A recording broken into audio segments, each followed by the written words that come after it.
The athlete mindset is never leaves you. So being an athlete is not just about your sport, but it's truly how you show up in life, and that the discipline, your resilience, your grit, teamwork, all of these amazing things that you have learned through your athletic journey will still take you so far in life. So lean in on the life lessons that you're learning, and never stop competing.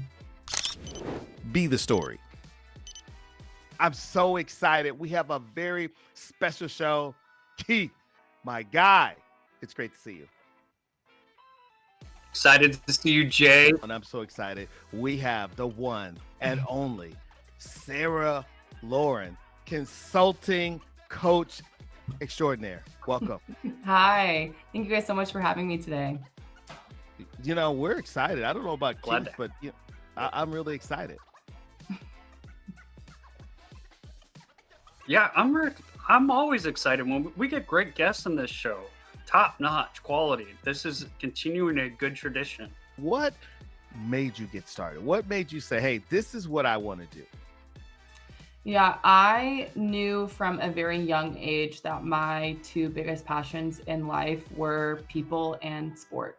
I knew growing up, I was raised watching sports with my family. I was raised playing sports. And I also had a deep passion and connection for people. And so when I was getting my education, I was like, how do I find a way to intertwine these two things that I love and want to chase? And I landed on mental performance coaching. So here I am. No, and I love it. You help people with motivation, lifestyle, mindset, which I'm so big on right now. Yeah. Yeah, and you're a former D1 athlete, so this is like your wheelhouse. It is. I'm a former D2 because Division II, I chose D2. Division I did not choose me, but that's okay. Yeah, I felt like during my playing experience and my pursuit of playing at the next level and the teams that I played on, the coaches, just kind of everything all encompassing, that I had a story to tell, and I have, a lot of different things that people can relate to that athletes are experiencing.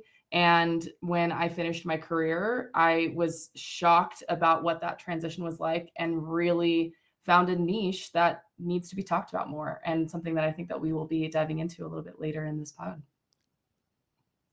Yeah, Keith, I'm excited. I'm really excited because you know what I think it's exciting. I saw a stat the other day, Keith, that said that like 5% of all athletes in high school will ever play at the next level. So we have someone elite here with us to talk to us about how to get our mindset, our motivation, our lifestyle. So, I'm feeling really good right now. I'm glad you're feeling good, Jay, and you're very excitable. That's one of the great things about you. You bring a lot of energy to this kind of stuff. I love it. Oh man. I'm gonna take that in the most positive light. See, that's my mindset for the day, y'all. There you go. Positive mindset. There it is. Yeah. And that brings us to What'd you say, Keith? I said today's about a positive mindset. I'm trying to build you up, Jay. And speaking of which, I think that's a great segue to our first topic, Sarah. Let's just start with the basics, right? Because we hear a lot of these buzzwords thrown around. What are the most common mental blocks that athletes are facing in mental performance? Yeah, I think some of the biggest challenges that I'm working with a lot of my athletes right now, one is just in general motivation. When athletes have been working for a very long time to achieve getting to the college level specifically, sometimes burnout is right around the corner and they don't even know. So a handful of the athletes that I work with are really struggling with that obstacle of trying to refine their love for the game again because they don't quite have that spark. Another underlying theme that I work with, or that comes up a lot in conversation, is just confidence. So how to show up, how to play the best that you can, mindset as well, kind of what you've touched on. It is absolutely incredible how you can change your life when you change your mindset, when you start looking at things differently, when you start changing your perspective on what's happening to you, whether that's your playing time, whether that's how you're performing. When you change your mindset, you can change your life. And so those are some of the pillars of what I'm working with my athletes currently. So how can some of these athletes, how can they transform these mental blocks into stepping stones to have a better positive mindset and stronger mindset? For sure. One of the starting points of doing any type of mental work is really taking a look inward, right? So it's practicing mindfulness. It's being aware of what your mental blocks are. It's feeling, oh, like I'm hesitating here, or this is how I'm reacting to this type of situation. You cannot solve a problem. You can't get over an obstacle. You can't get around a challenge unless you know what it's tied to. So the first kind of step is really discovering what's the underlying thing that we need to take bricks away from. And then once we start doing that, how do we move forward? Yeah, and I want to follow up. This is a great question, Keith. I want to follow up a little bit just for, our listeners and viewers. So you have a business and people can sign up for coaching sessions with you. Talk to me about that. Like, what are you offering people and how did you get to understand that this was needed? Yeah, absolutely. There's two core pillars that I have within my consulting business.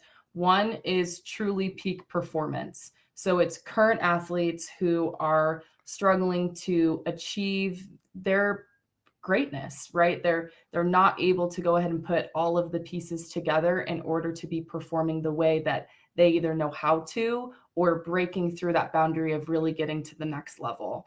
That is also encompassing for burnout, for culture issues, for teammate drama, right? So the mental performance, while yes, we're trying to be the best athletes that we can, I'm also encouraging my clients to be the best humans that they can as well. So it's a variety of different sport specific obstacles that they're dealing with that we come to the table and we hash everything out. And then the second pillar of what I do is what I call champions life after sport. And so it's working with athletes who are either nearing the end of their athletic careers and or have already ended their time of being an athlete, and really what it's like to transition into life without competitive sport being a pillar of who you are. So if I'm a college baseball player and I got a case of the yips, for those not listening, if you don't know what that, if I'm a second baseman, I just mentally can't make the throw to first base. And if you don't know Mhm. what second baseman and first baseman is, I can't help you here. But No, yes, I know baseball. Yes. no, I wasn't. But for listeners, if Oh they're yeah, not yeah, familiar with baseball, I come to you yeah. and Mhm. say, look, I just got this mental block, and that's something you can help coach talk to me through. Yeah, absolutely. So if you're coming to me and being like, I have anxiety performing every single time I step onto the field, I'm feeling some type of way, I'm not able to do the things that I want to do. Um, step one would be, let's see if we can find the core kind of denominator of what's causing some of those anxieties. And then it's creating coping skills or tools to help you get through that. So, for example, we would work on some breathing exercises that you could do while you're performing that you could pull out of your pocket to make sure that you're resetting. It would be working on a pre-game and pre-practice ritual to make sure that when you are stepping onto the field that you are in the best mindset that you possibly can be. And then also I have found in team sports specifically that leaning in on your teammates and verbally having conversations with them about where you're at, the amount of support that you are going to find that your teammates are going to step up and help you. So when you have more people in your corner that really know what you're going through, the more, the easier it is to lean back on that and know that you still are protected and still have that you're covered. I like Yeah. that. I love that. And I want to talk to as well about content, right? We talk about that building your brand Mhm, and Keith speaks to a lot of people all over the country and I work with athletes currently at all levels.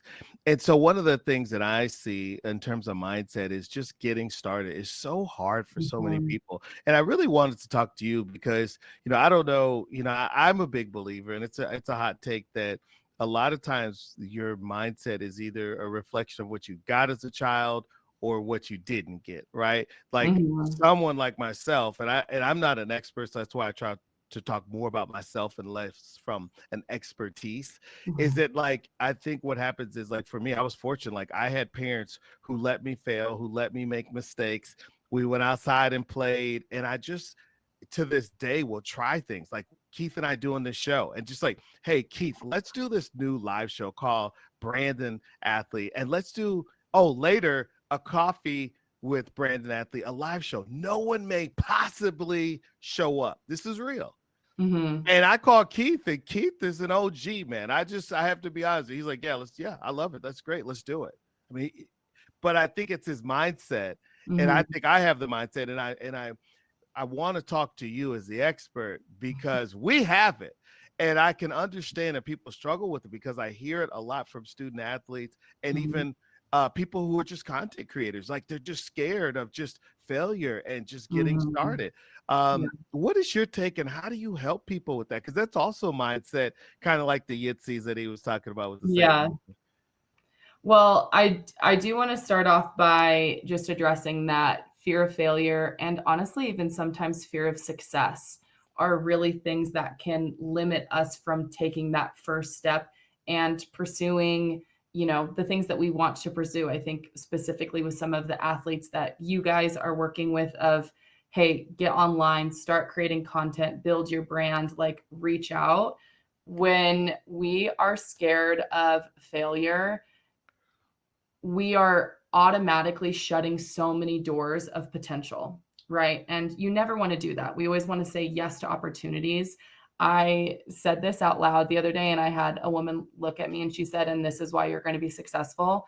I said, I'm recently starting to build my own brand on social media. And I said, I'm going to give it a year. I'm going to put all my effort into this. I'm going to give this my good old college athlete try. And if I fail, so what? I tried. I'll figure something else out. And she was like, you will be successful in life because of that. And if kids aren't learning that mindset at an early age, then they're not going to push themselves outside of their comfortability to try new things, to do different sports, to see if they can get to the next level, to, explore new hobbies, right? I think it kind of getting back to what you're saying, if we're encouraging kids age 8 through 15 to try things and it's okay to fail, then when they get to be 18, they're not going to be shocked when they don't achieve something or when they fail a test that they didn't, put the effort into, or when they get to 21 and they don't get that job that they're like, well, everything has fallen into place in my life. Why wouldn't I get this? Right? You have to prepare and learn some of those hard lessons young. That way, when you're older, it's not the first time that you're experiencing it. And Keith, what's your because like you heard my side of the story of working with you. How have you gone about personally, and what's your mindset? Because like I call you, it's just guys, I'm telling you the truth. I call him, and he's always like, "Yeah, let's do it." Yeah, boy, I think she just imparted a lot of great wisdom right Yeah, there. And I love hanging on that end of the career, athletic career aspect to what we're talking about here. I I think yips are one thing, peak performance another thing, and but boy, Jay, you probably know this about me. I'm really passionate about the end of career stuff yeah. and working with student As we athletes. all should be, as we all should be. And the one thing I've been passionate about in my career has been these student athletes that don't get the chance to plan for that. They don't get the chance to plan for that. They have the physical injury where they're medically disqualified. They can't compete Mhm, anymore. And you know how they overcome that challenge. And when we talk about content creation, you know, I feel like there's so many different challenges for these student athletes, but I think you're right. Overcoming fear, overcoming success. And it's funny when you say the words, that fear of success, because, as you said it, I'm sitting there thinking about it. Oh my gosh, what if I am successful at this content creation, Yes. and all of a sudden, people are always watching me, um, boy, how do you counsel a student athlete through that? Loaded question. You'd have to buy at least 12 of my sessions, I think, for us to like really Right. He wants you to give away the secret sauce. He's not going to give away the sauce. Secret sauce. But I will tell you that through the process of nearing retirement, and unfortunately for athletes that have career-ending injuries or something like that, there is a big grief moment. That's a different kind of bucket. We have to be a little bit more tender and sensitive, just because that wasn't quite what they were able to prepare for. I think it's doesn't make it easier. It's just you can see it a little farther of the way when you know that the last game that you're stepping into is your last game. But I think having this overall mentality that being an athlete is just a chapter in your life, it's not the full title of your book. Right. So no matter how long you are an athlete, whatever that looks like, you are more than just an athlete. You are more than just your sport. You are more than just what you have been able to perform. One of the elements that I have with my champions for life after sport, is really focusing and breaking down some of the tools and some of the life lessons that they've learned through sport. Just because you're not an athlete anymore doesn't mean you're not resilient. Just because you're not an athlete and competing anymore doesn't mean you don't have grit, or you don't have a hard work ethic, or you don't have time management, or you're not a good team player, or you don't have leadership. You are still that same person and still have those same tools. You just have to find a new game. We're just shifting, we're evolving where we're going to apply those tools now. And I think when you can kind of change that perspective of like, man, this is just such a hard cutoff and what do I do? You're still the same you. You're still that person that has all of these amazing qualities. And now, where do we go from here? And that's where I think my athletes have a lot of success, is when we're starting to look at that as more of an evolution rather than just like a life-changing moment. I think that's the cool thing about, like, when we're talking about NIL, when we're talking about content creation, they got a proper forum to vent, tell their story. Mm-hmm. They can talk about their experiences. And I feel like with some of the student athletes I've worked with, it's almost therapeutic in a way for them. Absolutely. To kind of share that. And so that's where, like, I think when Jay talks about, how he coaches up some of the student athletes on their content creation, that ability to tell that story, it's therapeutic. Yeah, absolutely. Yeah, I have, it's almost like a 12-step AA program, but it's like kind of getting over your athletic retirement and kind of that moment. And one of the elements that I have all of my champions go through is this big deep dive into gratitude. And I have my athletes indicate 3 to 5 people who have been very pivotal in their athletic careers, whether that be parents who were taking them to taking them to the diamond when they were 8 years old, all the way through moving them into their dorm room when they were in college, whether that's a captain, a coach who was influential on their experience, and having them write a thank you letter. And that, from the champions that I've worked with, that has been so cathartic for them to get out some of these deep emotions of, hey, it wasn't just me. I had to work hard, but there were people who supported me along the way.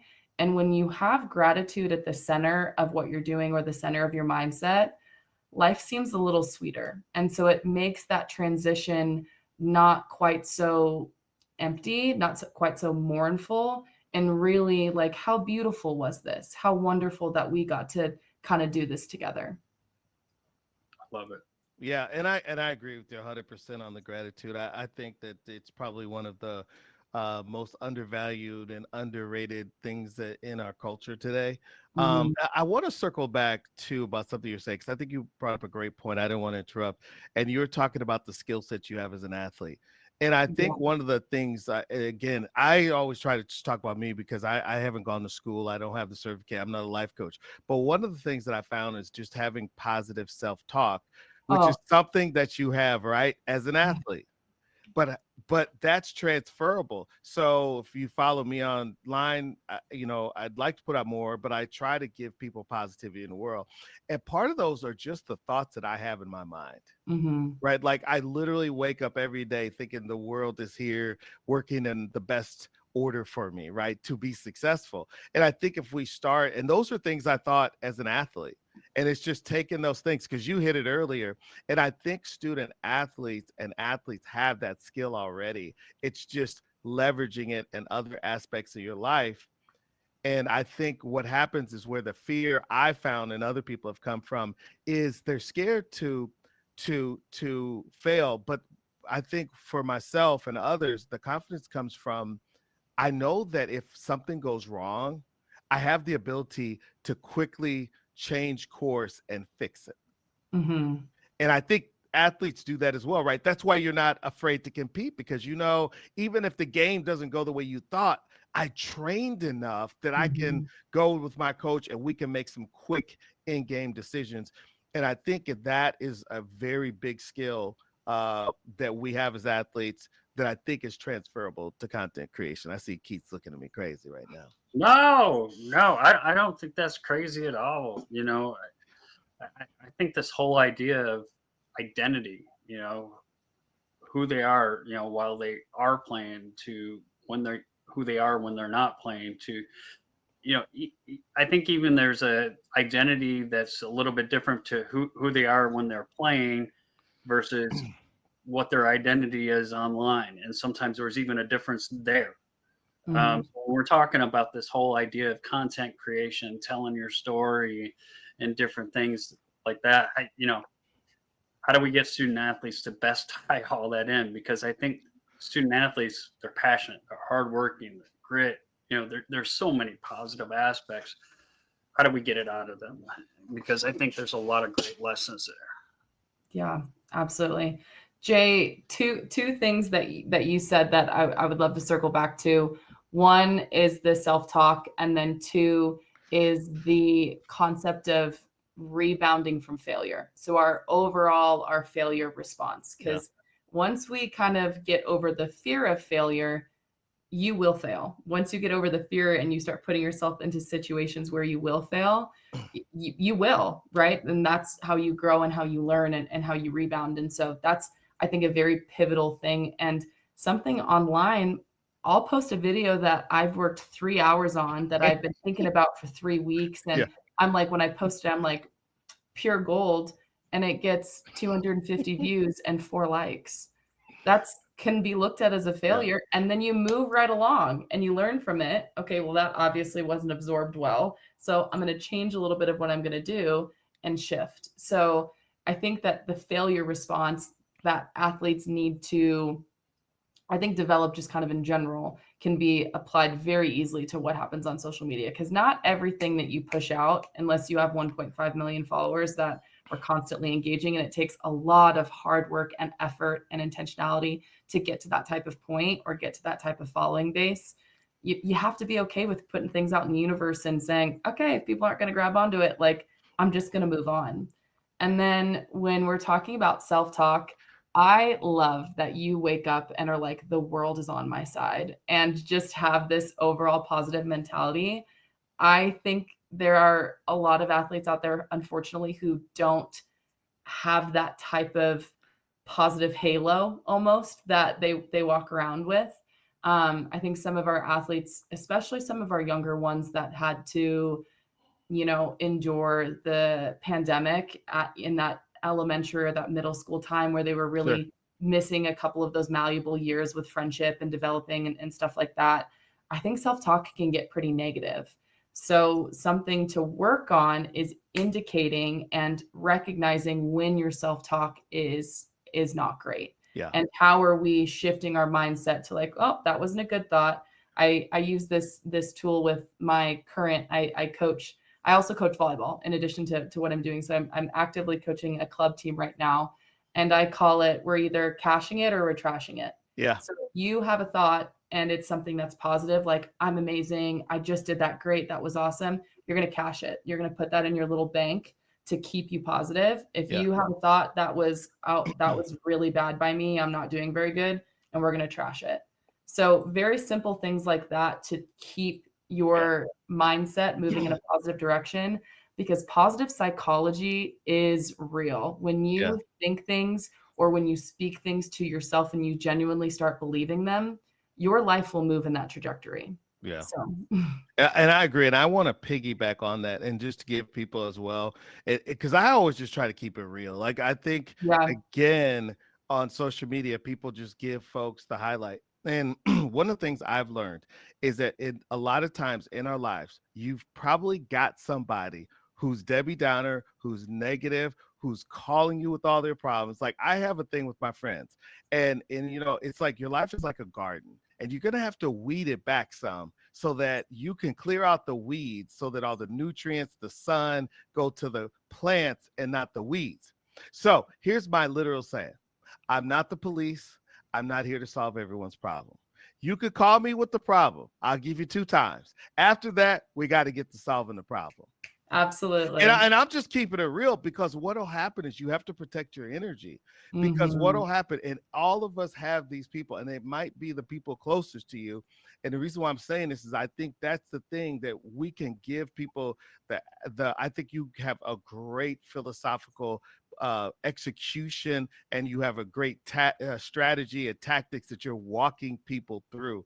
And so I think that's what you're saying is so spot on, because I've done it. And I don't know about Keith. I just talk, Keith, does any of that ring true? What I'm saying is that we have people. What I mean is I like to be really real. Like, what I mean is we have people who call our phones and text us, and they're complaining all the time, and they're telling us all about their problems. And the reality of the life is everybody's got something they're dealing with.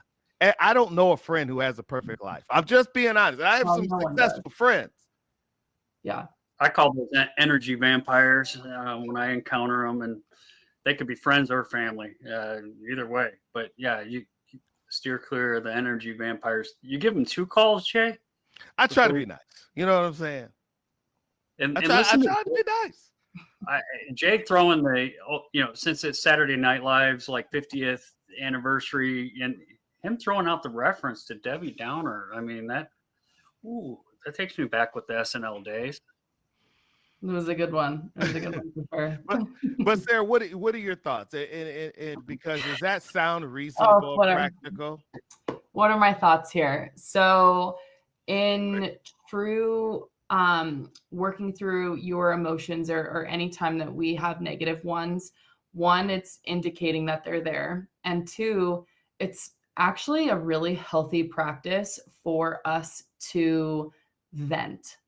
Now, there's certain times where venting can turn into complaining, which can turn into like misery, and then misery loves company, right? So it can be a very dangerous spiral down. However, when you recognize some negative feelings or stuff like that, and you're able to vent into a safe space, whether that's audibly telling someone, whether that's writing it down, and you're kind of able to analyze, okay, like that's where things are at, then it's how do we take an action step? I have one of my good girlfriends that we have worked together. We've been coworkers for a handful of years. We've coached together. She is actually coaching at the Division I level right now. So she's off doing amazing things. However, we had a rule in between the 2 of us that we had 3 times to complain about something before we needed to take an action step. And then we implemented this thing, and it's called a pity party. And the pity party is a moment where we got to get together, and we set a specific hour range, like 2 hours. We got our favorite snacks. If you're over the age of 21, you are able to get a glass of wine, and we would just dump all of the things out that we were frustrated about. The only thing that we had in that moment was no solutions. So we knew that this was a safe space to get everything out. But after that 2 hour time, after our little pity party was over, we were moving forward. But in that moment, it was just focused on, let's get all the ugly out. Let's get all the gross stuff out. And then tomorrow, when we're feeling better about letting all of that out, then we focus on how do we solve some of these problems rather than marinating in them. Yeah, no, I love it. I think that's great. It's a great, healthy tactic to take. I think that's so beautiful. And I think some of the things too that content creators are running into, and I just like to, again, keep it 100. It's like when you tell people you're going to do a podcast, I've been through this experience. There's going to be people who are going to tell you every reason why it won't work. And that's the kind of stuff I'm talking about, right? They'll be like, oh, well, there's like 3 million podcasts. Why would it? Maybe these are things I've had student athletes and people that I know, and even my own experiences, tell people. And that's why I just try to say, like, you have to be careful who you share your ideas with, who you're opening up to. Absolutely. And you have to learn. What I've learned to do is do some internal processing. But I don't want to get a sidetrack because I know Keith's looking at me with stern eyes telling me to move on. But I think we might be, if we're just being honest, I do think that happens a lot. Like we had a great podcast, Beyond the Struggle. I love it. We had them on. And they're Caroline and Allison. They're absolutely fabulous runners from University of Florida. And I was sharing with them a statistic that if you get to 20 episodes, 90% of podcasts do not get to 20 episodes. So if you make it to 21, Wow. you're in the top 10%. And that's why I've decided to just keep it real with people about listening to other people. Yeah. I say, forget them. You get one life to live, and you got to go with it. So anyway, I'm not going to go on because Keith's looking at me. He's but I'm just saying. I'm not giving you the side eye or anything here. I love talking about this stuff, and I am curious to get Sarah's opinion on NIL. Yeah. Oh, NIL. Yeah. Not as much like how you would cash in right now, but like because we know you cash in well, but but how, like, as you work with some of these student athletes, are you seeing some of these student athletes that are struggling with NIL just as a concept, or struggling with pressure to do it or pressure not to do it, or one way or the other? Like what's going, like, what kind of concerns are you seeing? Some of the concerns that I'm seeing, I have a handful of my clientele that I've worked with that are in the college space right now, aren't necessarily at the specific elite level where they're getting NIL deals. I'm also seeing a lot of pressures from parents with younger athletes who are getting ready to transition into college. Like, what do we do? How is this going to affect them? Like, it's just this whole other ball game, right? When you are at the point where you're an athlete and you are making it to the collegiate level, you're having your education paid for, you're having your room and board cover. That is such a huge success. And Jay, kind of like what you were talking about, such a small percentage. Then you throw, hey, this big brand wants to give you money to post content and to represent them. It's a whole nother ballgame for young people to be dealing with. So one of the things that I have been working towards is just making sure, and it's very consistent with life after sport, is that you are the owner of your own life, right? And I think it's keeping in check that NIL is a temporary thing for the majority of athletes, rather than some lifelong deal that you're going to, be able to have. So appreciating it for the time that it's here, and also knowing that there needs to be future stepstones, that this isn't going to be the boat that you're going to be able to sustain for the rest of your life. Yeah. She immediately brought up some things in my head, Jay. Like when I go on campus and I do presentations to student athletes, one of the things things I tell them is, hey, you're NIL, you're your own CEO, you're the boss. I am not your boss. Apologize to the parents and coaches that might be listening, but I tell the student athletes directly, your parents are not your boss when it comes to your NIL. Your coaches are not even your boss. This is your life. This is your name, how you want to guide this. So when you mention the this is your life, that's immediately what popped into my head. And as we talk about all of this, we talk about like how this mental mind play of NIL comes into play. I tell student athletes, if you're a success, that's on you. If you fail, that's on you. Either way, Yeah. it's your decision. Yeah, absolutely. Yeah, and I have a follow up to that. So on Keith's topic, because you bring up a good point about NIL. One of the things is we visit campuses. I've been to campuses recently, and you go and you see the deals from collectives, or what we know as collectives today. I mean, the cars, the vehicles. I mean, it looks like I don't want to call out car brands, but it looks like a dealership lot. And some of the athletes are getting a substantial. I'm talking about a substantial amount of money. The bag is big. And we know the monetization part and the brand deals will last, but that's a big chunk. So talk to us about how can they successfully have practical steps to continue striving financially after that big collective check. Because some people are getting $750,000. They're getting $1 million a year. I think I still have a year of eligibility left. So maybe I'm going to jump back into college sports and see if I can get something going. Man, I mean, I think it's absolutely fantastic that young student athletes who, are deserving are getting some of this money, especially ones that haven't come from money, right? And have needed help to kind of get along the way. I would say just kind of the same thing, or like an undertone of working with Champions Life After Sport, is making sure that you have a plan. So kind of tying everything together is you are the owner. You're the owner right now, and you're also going to be behind the wheel of the NIL card that they gave you, but the wheel of your life for forever. So how are we putting things into place now to save some of that money? How are we being responsible and making sure that we're not outrageously spending? And I think with that is using resources. It's leaning into family members. It's talking to someone at universities. It's getting information of how much money is reasonable for me to be spending right now. How long can I sustain that? Where could I be in 5 years if right out of college I don't get a job, or if you're pursuing to go play at the professional level?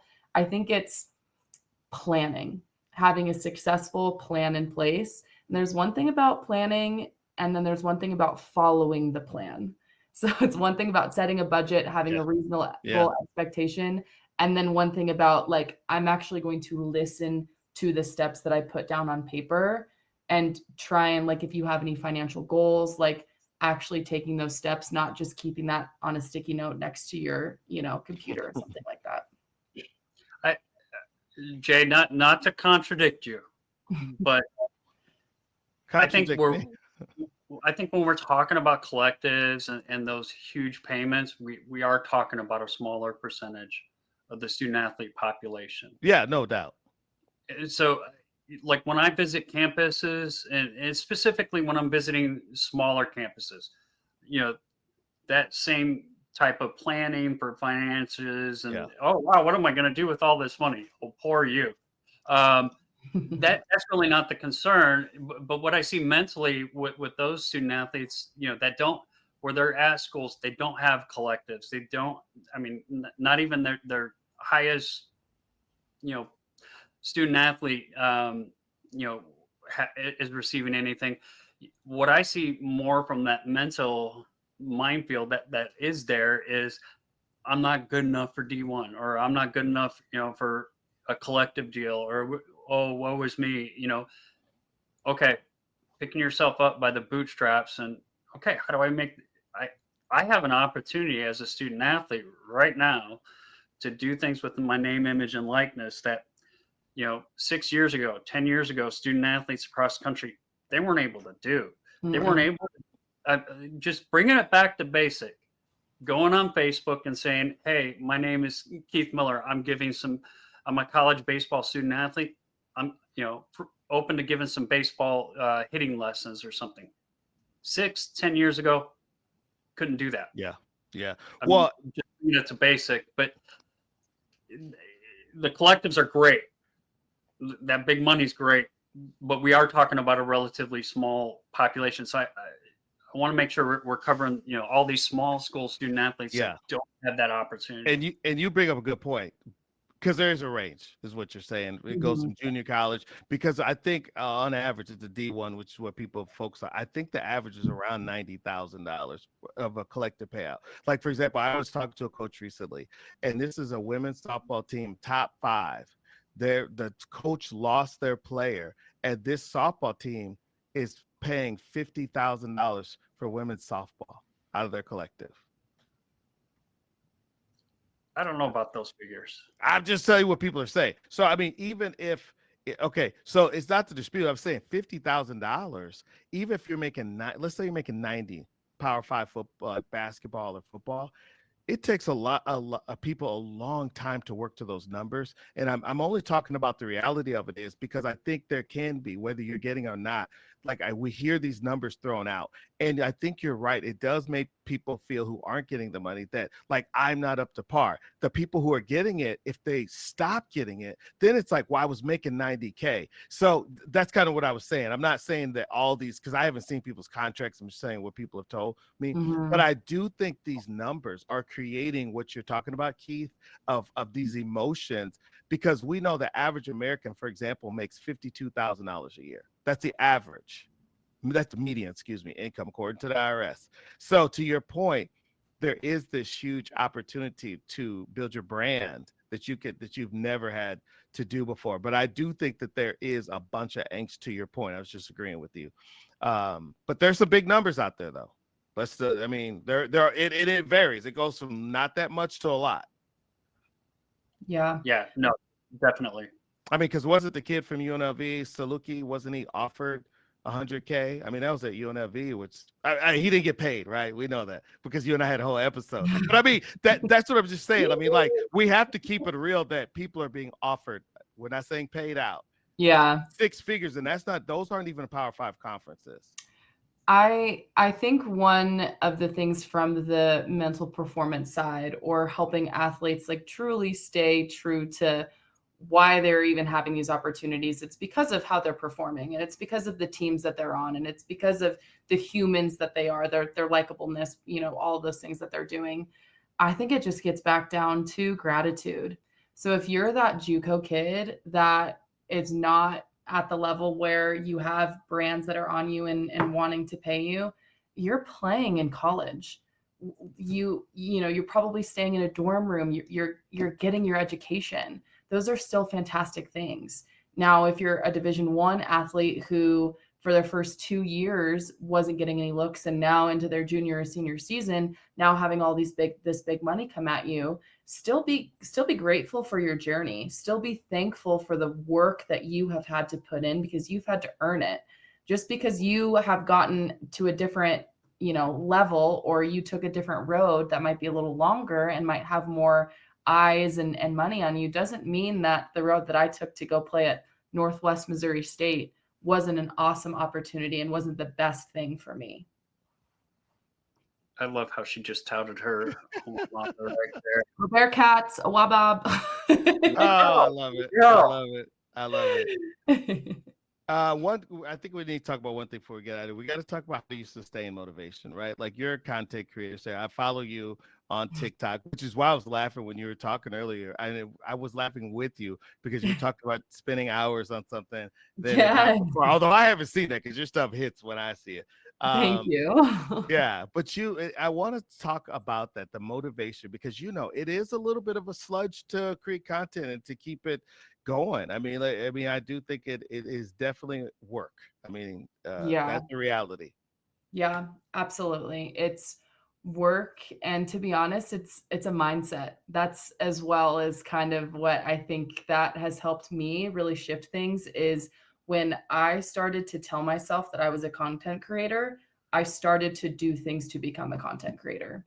Right. So I, wake up and was like, okay, I'm just going to go ahead and see where this takes me. Yes, just like what you said, sometimes it can get a little slumpy, especially if you put like a handful of videos all together, like back to back to back that don't necessarily hit. However, motivation is one of those things that it can be learned, it can be developed, right? So Right. it's really digging deep into your why. And some things that not a lot of people, especially like younger athletes, don't know is that there's two different types of motivation. Right. There's intrinsic motivation and then there's extrinsic motivation. And extrinsic motivation is truly like I'm motivated by the trophies, I'm motivated by the views, I'm motivated by the titles. I'm only doing these things because of the things that are on the outside. Intrinsic motivation is I want to do this because I want to. I'm going to compete at the highest level that I can because I'm better than you. And I Right. know that I am. And those are the athletes and those are the people that have the most success. I guarantee that every Olympic athlete that was in this last cycle of the Olympics is intrinsically motivated because they know that they're the best. So taking that same type of mentality and shifting it towards the content creation, when I stepped into wanting to do this, I wanted to share my story. I wanted to talk to people. I wanted to connect. I wanted to bring who I was to light. I'm not motivated by, I mean, it's nice when a video, does well and stuff like that, but that's not the reason I'm posting. I'm posting so that there are other athletes that who need to connect to me, who need to hear my story, who need to hear the things that I'm telling them because it can help them. That's why I'm doing it, Yeah. not for the however many followers and however many likes and things like that. So I would say for anyone struggling with motivation, you got to have a little bit of a self-reflection moment of what's your why? Yeah. What is the why of why you are doing this? And if that's for you to be successful in the future, I love that. You got to hang on to it. Yeah. Just make sure that you're not getting too caught up in the this didn't get a lot of likes, this didn't get too much engagement, because then we're teetering on the line of, again, getting back to the fear of failure. Yeah. And when we're scared to fail and you're scared to post stuff and you're scared to put yourself out there, you're not going to do it. And again, closing doors to opportunities that you don't even know might be there in the future.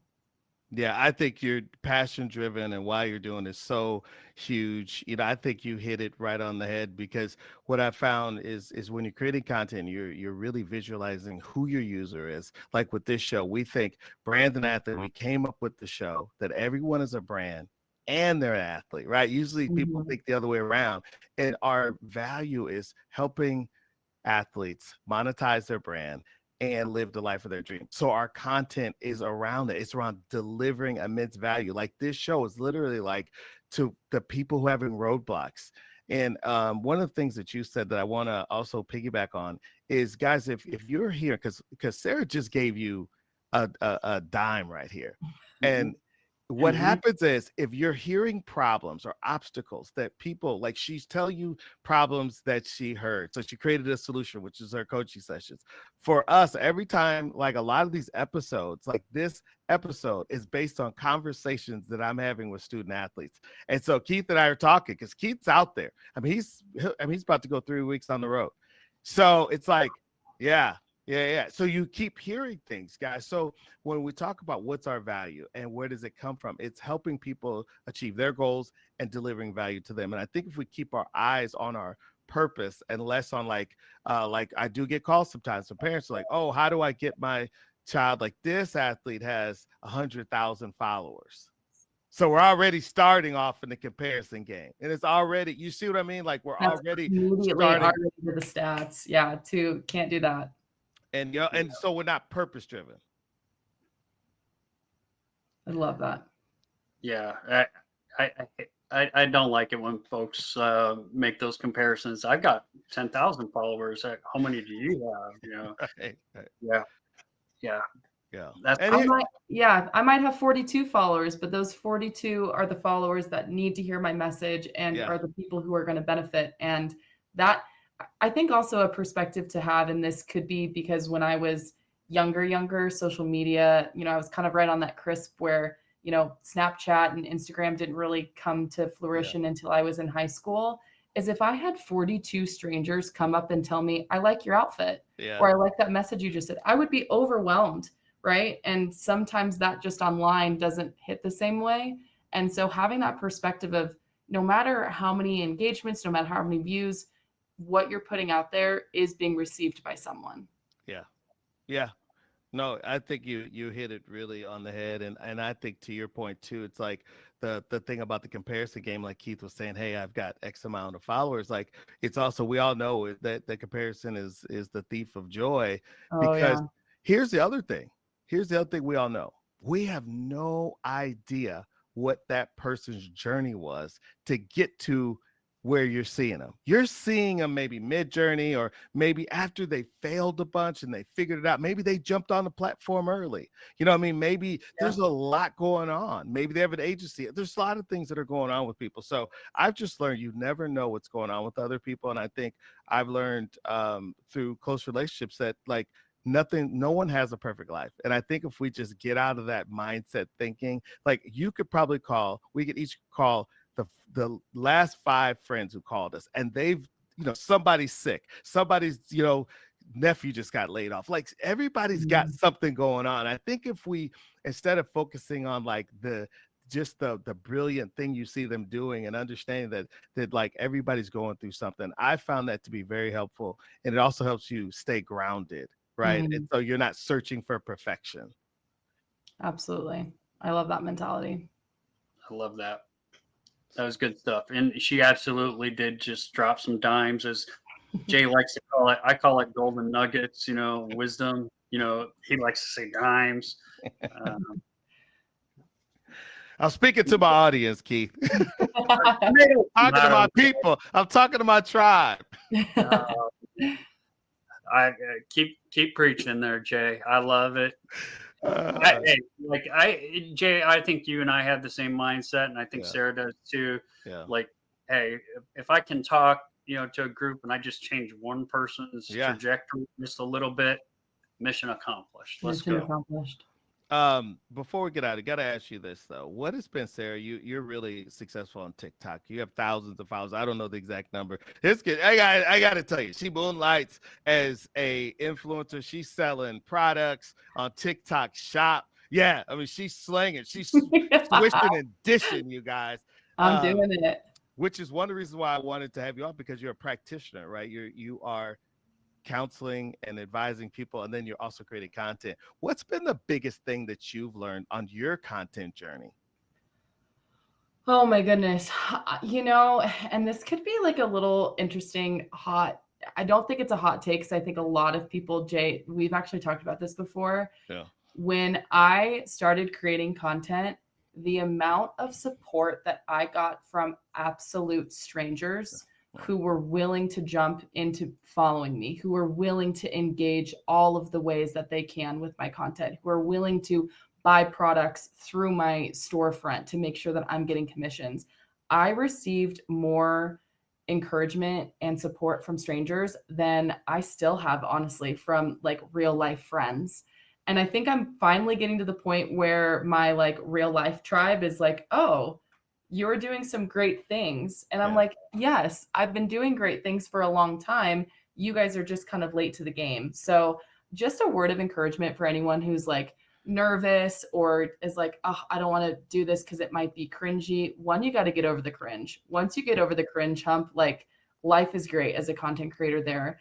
And two, like people in real life will get on board eventually. However, just because they know you and can speak to you face to face does not mean that their opinions need to dictate how you are doing your online brand, how you are presenting yourself online. So I love all of my people that I've connected with. And it's really amazing the genuine connections that I have created with people, Yeah. jumping into people's lives, learning about people's actual life, their kids, like it's really incredible, and across the country. Yeah. That's one amazing thing about social media is when you're connecting with someone, it doesn't just have to be up the road. It can be in Florida. It can be in the UK. It can be, across nations, which I think is a really beautiful thing. Yeah, that's great. Absolutely. And where can people find you online? You can find me everywhere online. So my business website is just www.sarahlauren.org. Pretty straightforward. I have all of my socials plugged there. I'm Sarah Lauren Consulting on Instagram. You can find my personal Instagram as well, Sarah Lauren, TikTok, Sarah Lauren. I'm out there. Just come find me. Come engage. Let's chat. Let's be friends. Yeah, I love it. And I do want to say this. I love what you just said, because the biggest thing that I think that I heard from you is like, I always have empathy from people, because if you have people and that you're getting your shine on, like, for example, I love watching your content. She's got thousands of followers, and she comes up with these funny, lines that people view, like trending sounds, and then you make it for yourself. And like, you're on the trips. I'm following. I'm literally laughing. I'm that person. You're a supporter, Jay. I love it. She was on trips, and she'll come up with funny stuff, and I'm that person. Have you guys ever, Keith and Sarah, you ever been with somebody and then like you're in the house and they're just laughing in the other room? You're like, bro, what? Like, that's me. I'm the dude laughing at your content. I love it. But I'm glad that it's entertaining. You can be the one person that I'm influencing, and I appreciate that. And here's the thing I will share with guys too. Like, I always think there's empathy to have to people, because if you have somebody in your life, you have to think like, what is going on with them that you're getting your shine on, and they don't feel good enough to be like, yo, I love what you're doing. Mm-hmm. Right. Like, I always love to do it. Like, I reach out to you like, man, I love what you're doing, man. Yeah. And then I always just tell everybody, just surround yourself with people who encourage you. Like, don't worry about those other 20 people that, that are player hating on you. I had to throw back to a 90s rap term for Keith. Player hating.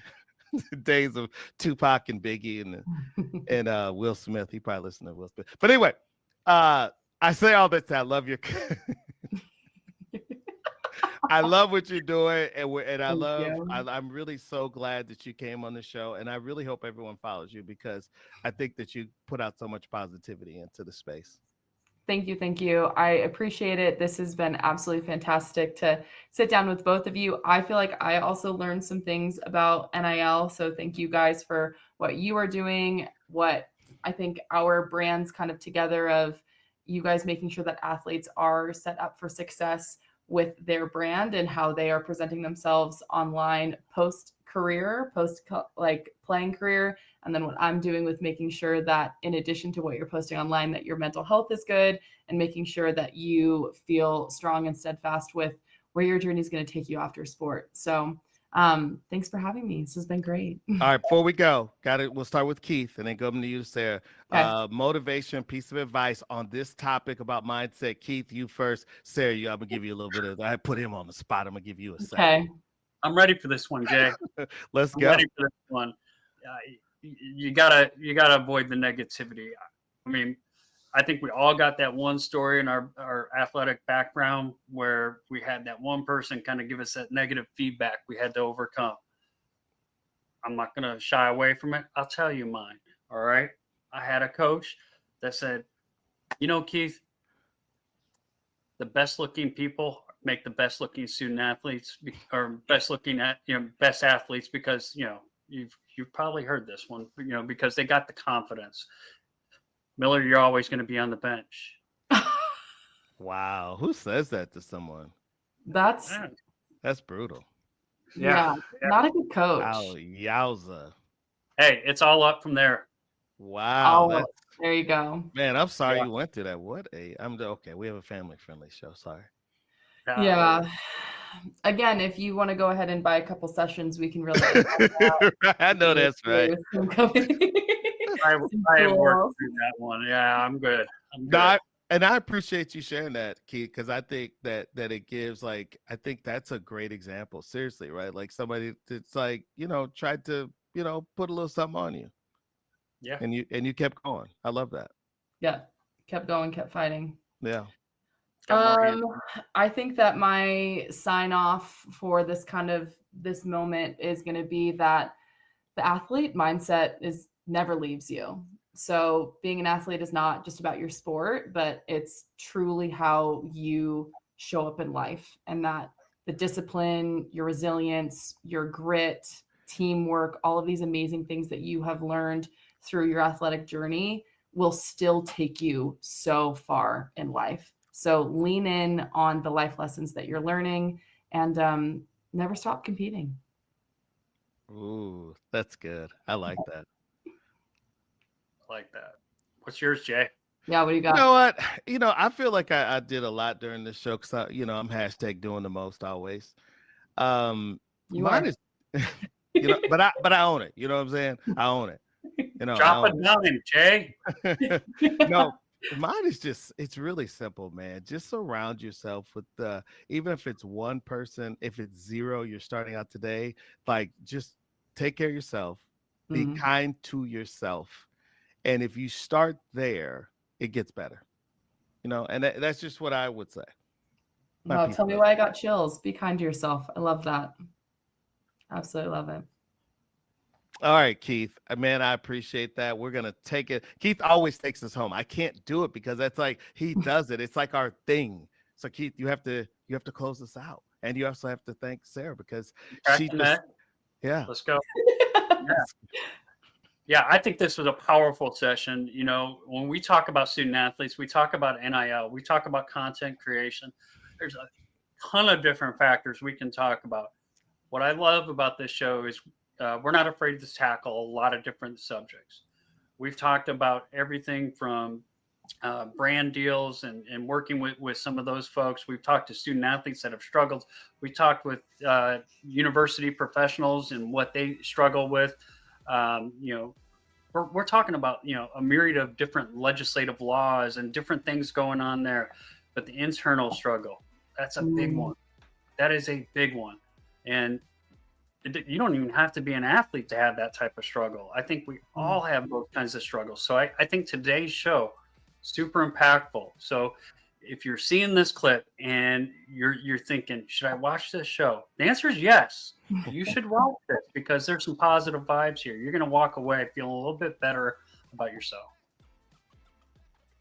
Sarah, thanks so much for sharing Love your it, love it. knowledge and your tremendous experience, man. We're just so lucky to have this time with you.